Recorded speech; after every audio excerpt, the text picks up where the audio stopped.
All right, everyone, welcome back. Kult of Athena Blade Reviews. We have the Cold Steel hand and a half sword. This is the regular plain steel version, not the man of arms one.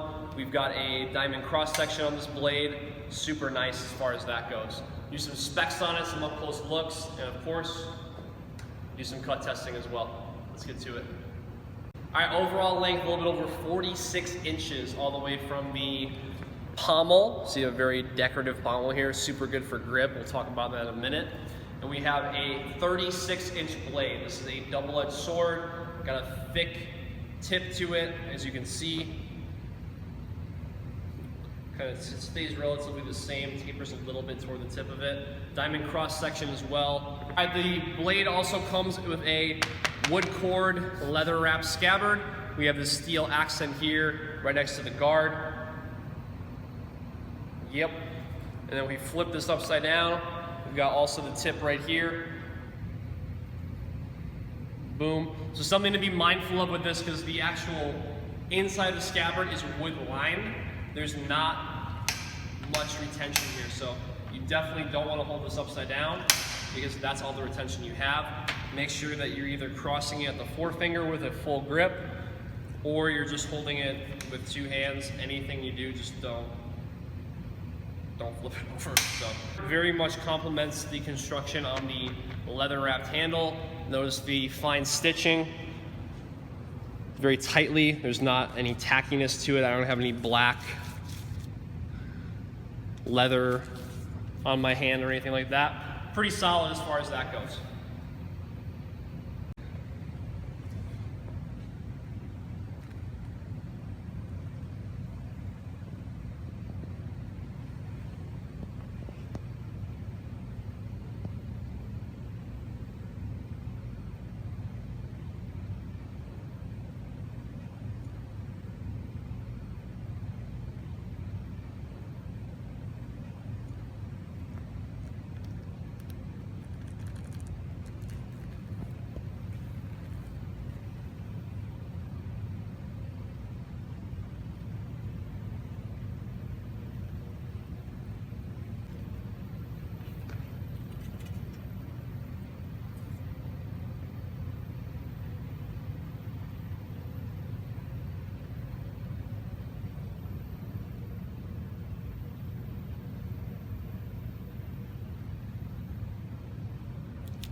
Damn, for never doing a cut like that with this sword.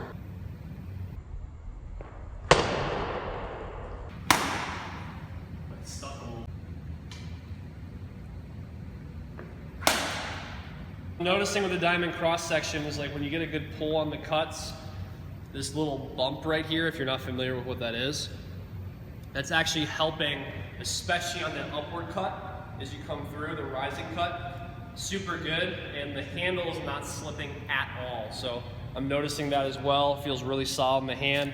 I like that it's a flat handle because it keeps the blade's presentation and allows for a really solid grip here. Thanks for joining me for this video, for this blade review, Cold Steel hand and a half sword. With some specs on it, some up close looks of the blade in the scabbard, out of the scabbard, and also did some cut testing with it as we work through this one. So subscribe to the channel, like this video. If you want to see more Cold Steel products, or just more hand and a half swords from various companies that we carry at Kult of Athena, let me know in the comments below. Subscribe to the channel, like this video, and I'll talk to you soon.